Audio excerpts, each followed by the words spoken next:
मोठी बातमी। राष्ट्रवादी शरदचंद्र पवार पक्षात येत्या 15 दिवसात मोठ्या संघटनात्मक बदलांचे संकेत मिळत आहेत। पक्षाच्या प्रदेशाध्यक्षांसह इतरही काही महत्त्वाचे बदल पक्षात दिसून येतील असं सांगितलं जातंय।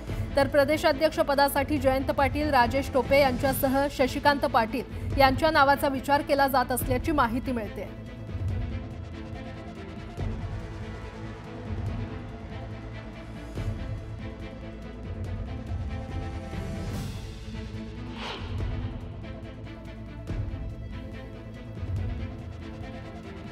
आणि या संदर्भात अधिक माहिती देत आहेत आमच्या प्रतिनिधी प्रणाली कापसे आपल्यासोबत जोडल्या गेलेल्या आहेत। प्रणाली, आपण जर बघितलं तर राष्ट्रवादी शरदचंद्र पवार पक्षाचं 2 दिवसीय अधिवेशन हे सध्या मुंबईमध्ये सुरू आहे। काल पहिला दिवस होता, आज दुसऱ्या दिवशी सुद्धा हे अधिवेशन वायदी चव्हाण सेंटर इथं सुरू राहणार आहे।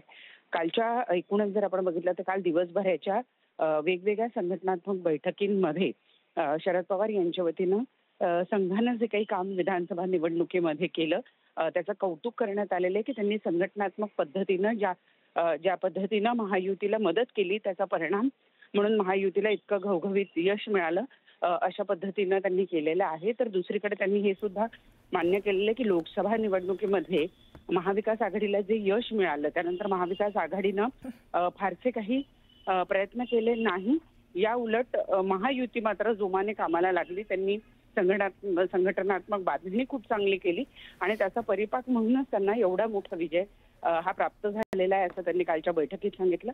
परंतु त्याचबरोबर या पराभवानंतर संघटनात्मक बदल करण्याचं सुद्धा राष्ट्रवादी शरदचंद्र पवार पक्षानं ठरवल्याची माहिती मिळते। येत्या 15 दिवसांमध्ये अगदी प्रदेशाध्यक्षांपासून तर इतर काही पदांवर महत्त्वपूर्ण बदल आपल्याला झालेले बघायला मिळतील। जयंत पाटील जे विद्यमान प्रदेशाध्यक्ष आहेत त्यांना पुन्हा एकदा संधी द्यायची की त्याऐवजी राजेश टोपे आणि शशिकांत पाटील यांना संधी द्यायची याबद्दलची चाचपणी सध्या सुरू असल्याची माहिती मिळते। प्रणाली, धन्यवाद या संपूर्ण माहितीसाठी।